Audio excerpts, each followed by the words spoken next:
What's up, everybody? Welcome back to the channel. If you're brand new, I want you to consider leaving me a comment or checking out some more videos that I've done in the past. I post a new video every single day. It covers political, economic, or cultural topics. Been mostly political the past couple days given the recent events, but we're kind of switching things up today. So if you think that might interest you, consider checking out some other videos. Shameless plug is over. Let's get into the topic because that's really why you're here. So I didn't qualify for the first round of stimulus checks in 2020. I didn't qualify for this whole $600 going around. Let me know if you even got it yet. I know some of my friends did. So I didn't qualify for that either. And I don't intend on going back and trying to get that money. And you might hear that and go, are you insane? Like, that's free money. How don't you want free money? Well, I'll kind of explain a little bit later on, really, if it's free or not, if there's consequences that come with it. But first, I guess I'll tell you why I didn't qualify. And no, it's not because I was over the income bracket. If you don't know, maybe this is your first time watching a video of mine, I've mentioned before, I'm a public school teacher. So no, I'm not raking in hundreds of thousands of dollars every single year, although I wish I was. But I was well within the means of being qualified to earn based on an income level. But the reason why I didn't qualify is because, well, I do my own taxes, and that's not why, but I do my own taxes, and a few years ago, I could be claimed as a dependent because of my age. So that box, there's a certain box that has to be checked to say, hey, can you be claimed as a dependent? So obviously years ago, yes, of course. So when I did my taxes last year, that box was still checked because you have the same, or we at least use the same exact website, or the same program rather. So your previous information gets carried over, so that way you don't have to input everything again. So I left that box checked unknowingly, like totally breezed over it, didn't even read it. So make sure you read all those instructions on your test, everyone, right? Or you'll wind up like me. But that's why. So when the IRS was sifting through and they were trying to say, okay, you qualify, you don't qualify. If you had that box checked, they said, we're not even checking to see if you can, or if you were claimed, if that box is checked, you don't qualify. But there's too much going on right now. We don't have the time to sift through. So that's why I didn't qualify. And there's really two reasons why I don't plan on going back and trying to get that money. We'll get into the very first one. And that is, well, it's printed money. So if you've never heard before, well, money doesn't just come from thin air, we print it. And we've only had a certain amount of money in circulation, I'm talking years ago, right? Like before we had the Federal Reserve. So after that point, we started printing money, right? All right, so here's some dollar bills. I'll kind of shuffle it around a little bit, give you some ASMR. But with the Federal Reserve, we started printing money. And years ago, it was in 1971, we used to be on the gold standard, which meant every dollar had to be backed by a certain amount of gold, right? Whatever the relation was at the time. But in 1971, we got off of that standard. So our money really isn't backed by anything. It's just backed by the US government. And we are the reserve currency, which means the rest of the world has to revolve around our dollar. And that's why we get away with printing money. But there's unintended consequences, then you maybe have never heard of them before. And the reality is when you print more money, you devalue all the dollars that are in circulation. So you make this, right? It's a dollar bill right now. So whatever you can purchase today with $1, down the road, when inflation starts to kick in, okay, it's going to make it harder to purchase whatever item is worth $1 now, right? It might take some time, and that's why some people don't buy into it. But really, you can just look at how things have gotten progressively more expensive. And I think it's really due to the fact that we print money. And it's one of those things where you might hear an expert on the television, right?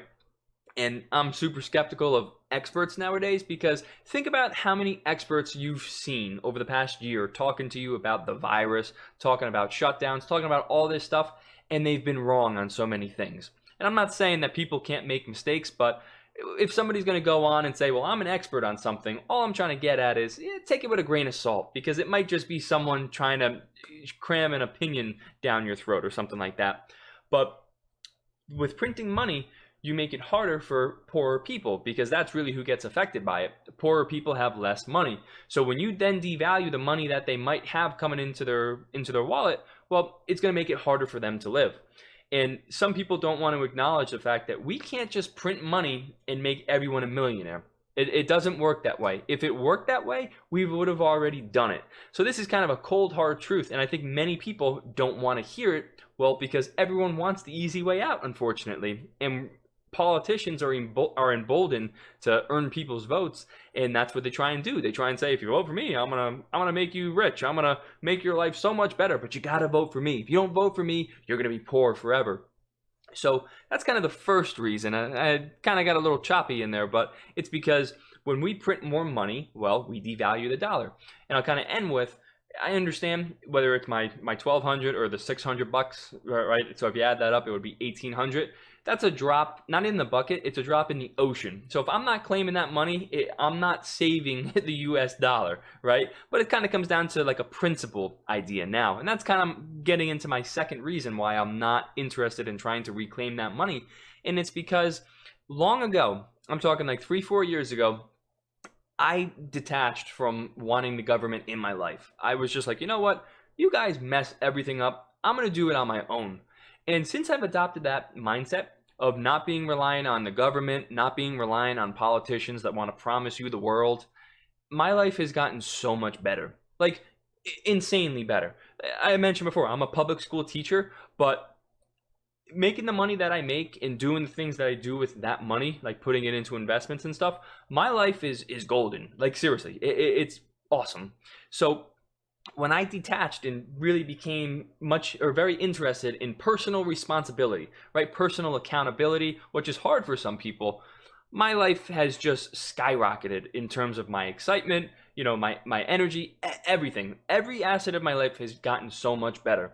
So if I were to now turn around and turn away all that progress and say, ooh, government, please give me handout, it would make me personally, it would make me say, you know what, the government's going to come in and help me out. I'm just going to kick my feet up. Hey, government, what's going on? Can you just give me some more money? I don't really feel like, doing something today. And that's kind of the other drawback I think you're getting with all this stimulus and money printing, is I'm seeing so many people now just sit around and say, oh, well, you know what? I paid money into this government, and now the government is going to give me my money back, so I'm just going to sit around and do nothing. The consequences of that is drastic, because now you're going to get more people that are going to say, well, I'm just not going to go to work. And now people are going to become more lazy, and who's it going to enable? It's going to enable politicians that want more power, because now they're going to say, hey, if you want your lifestyle, right? You know how you have so much time off and you can do this, you can wait around and we'll just print more money for you? Just give me my vote. Give me my vote. Put me in power. Now, here's the other thing. These politicians, do they ever really do anything for you? The answer is no.